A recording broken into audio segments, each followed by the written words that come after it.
साल था लगभग 1918। राजस्थान का एक छोटा सा शहर बीकानेर। रेगिस्तान की गर्म हवाएं, तंग गलियां और उन गलियों में बसे छोटे छोटे हलवाई की दुकानें।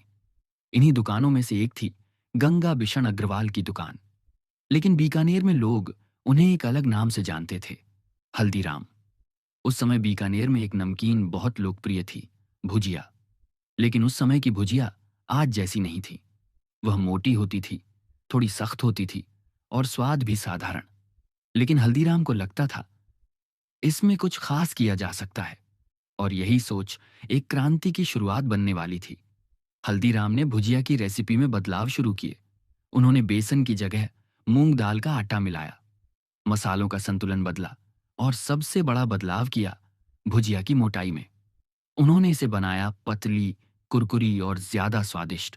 और जब पहली बार लोगों ने इसका स्वाद चखा तो उन्हें लगा यह भुजिया बाकी सबसे अलग है। धीरे धीरे बीकानेर में लोग दुकान पर आने लगे और लोग कहने लगे हल्दीराम की भुजिया सबसे अलग है। यहीं से जन्म हुआ बीकानेरी भुजिया का। लेकिन एक सवाल अभी भी बाकी था, क्या यह स्वाद सिर्फ बीकानेर तक ही सीमित रहेगा या पूरे भारत तक जाएगा? धीरे धीरे हल्दीराम की दुकान बीकानेर में मशहूर होने लगी।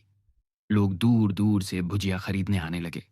और यही वह समय था जब पहली बार भुजिया सिर्फ एक स्नैक नहीं रही, वह बन गई एक पहचान। लेकिन हल्दीराम समझ चुके थे, अगर इस स्वाद को सिर्फ बीकानेर में ही रखा गया तो यह कभी बड़ा बिजनेस नहीं बन पाएगा। इसलिए अगली पीढ़ी को कुछ बड़ा करना था। साल था 1955। हल्दीराम के परिवार ने एक साहसी फैसला लिया। उन्होंने अपने बेटे रामेश्वर लाल और पोते शिवकृष्ण को भेजा कोलकाता। उस समय कोलकाता भारत का सबसे बड़ा व्यापारिक शहर था। अगर यहां सफलता मिल जाए तो पूरा देश जीतना आसान हो सकता था। लेकिन जब वे वहां पहुंचे तो शुरुआत सपनों जैसी नहीं थी। कोलकाता में उनकी शुरुआत हुई सिर्फ 8 स्क्वायर फीट की दुकान से। इतनी छोटी दुकान कि दो लोग खड़े हो जाएं तो तीसरे के लिए जगह नहीं। लेकिन उनके पास एक चीज थी, एक ऐसा स्वाद जो किसी और के पास नहीं था। शुरुआत में दुकान पर बहुत कम ग्राहक आते थे, लेकिन फिर कुछ ऐसा हुआ जिसने सब बदल दिया। कुछ ही महीनों में कोलकाता की गलियों में एक चर्चा शुरू हो गई। लोग एक दूसरे से कहने लगे, एक बार हल्दीराम की भुजिया खाओ, फिर किसी और की नहीं खाओगे। और बिना किसी विज्ञापन के एक शक्तिशाली मार्केटिंग शुरू हो गई, वर्ड ऑफ माउथ। धीरे धीरे दुकान पर भीड़ बढ़ने लगी और जल्द ही वे दिन में 150 से 200 किलो भुजिया बेचने लगे। लेकिन असली कमाल अभी बाकी था, क्योंकि अब उन्हें एक और बड़ी बात समझ आई। कोलकाता में ज्यादातर ग्राहक थे बंगाली, और बंगाल का स्वाद राजस्थान से बिल्कुल अलग था। यही हल्दीराम परिवार ने समझा एक बहुत बड़ा बिजनेस मंत्र, अगर दिल जीतना है तो पहले स्वाद जीतना होगा। इसलिए उन्होंने बंगाली स्वाद को समझा और बनाया बंगाली मिक्सचर। ये सिर्फ एक नया प्रोडक्ट नहीं था, ये एक सोच थी। हर शहर का स्वाद उसकी पहचान होता है, और यही सोच आगे चलकर हल्दीराम की सबसे बड़ी ताकत बनने वाली थी। इसी दौरान परिवार के एक और सदस्य शिवकिशन अग्रवाल ने एक नया शहर चुना, नागपुर। और यहां से हल्दीराम की कहानी एक नए मोड़ पर पहुंचने वाली थी, क्योंकि अब यह सिर्फ भुजिया की कहानी नहीं थी, ये बनने वाली थी भारत के सबसे बड़े स्नैक ब्रांड की कहानी। कोलकाता में हल्दीराम की भुजिया धीरे धीरे लोगों की पसंद बन चुकी थी। दुकान छोटी थी, लेकिन स्वाद बड़ा था, और यही स्वाद अब एक और शहर की तरफ बढ़ने वाला था। परिवार के एक सदस्य शिवकिशन अग्रवाल के मन में एक नया विचार जन्म ले चुका था।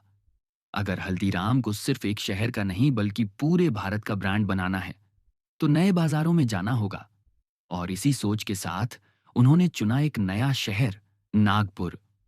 एक ऐसा शहर जो भारत के बिल्कुल बीच में था, यानी उत्तर और दक्षिण भारत के बीच एक परफेक्ट कनेक्शन। लेकिन नागपुर में कहानी फिर से शुरुआत से शुरू होने वाली थी। नागपुर में शिवकिशन ने एक छोटी सी दुकान शुरू की।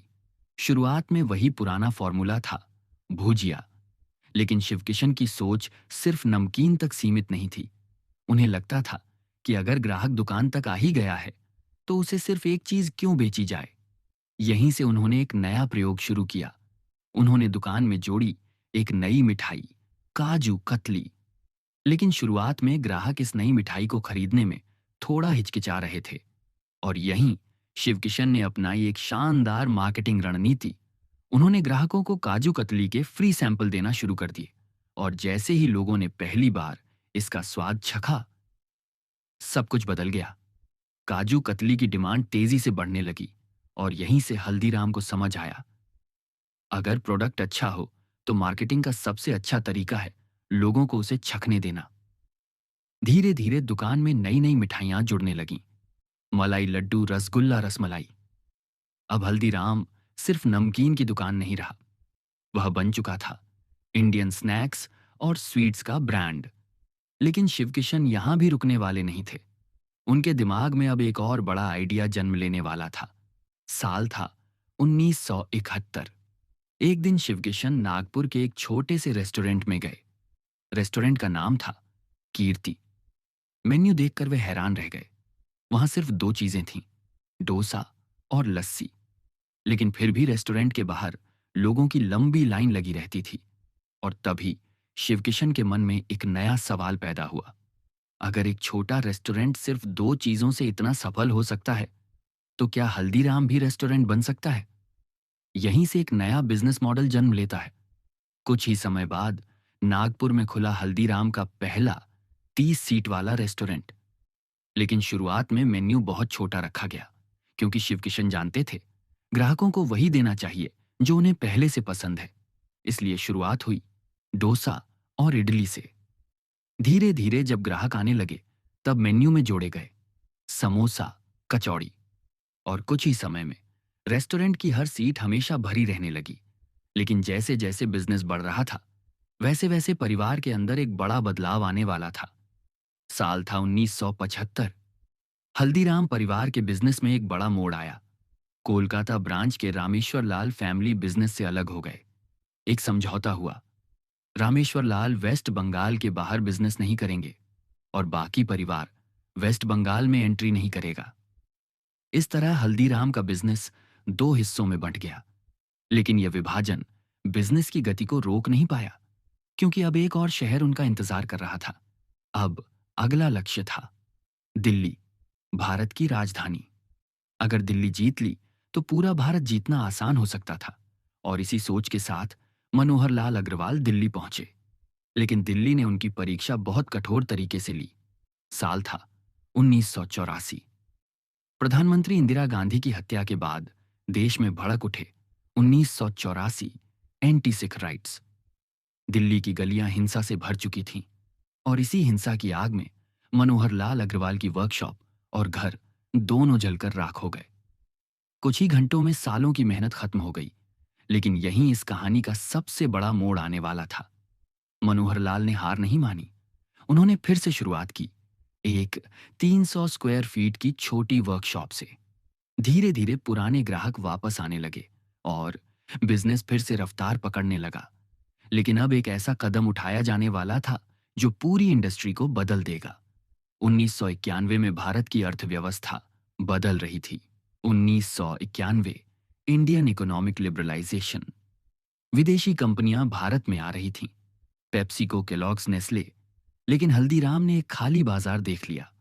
कोई भी कंपनी भारतीय स्नैक्स को लंबी शेल्फ लाइफ वाली पैकेजिंग में नहीं बेच रही थी।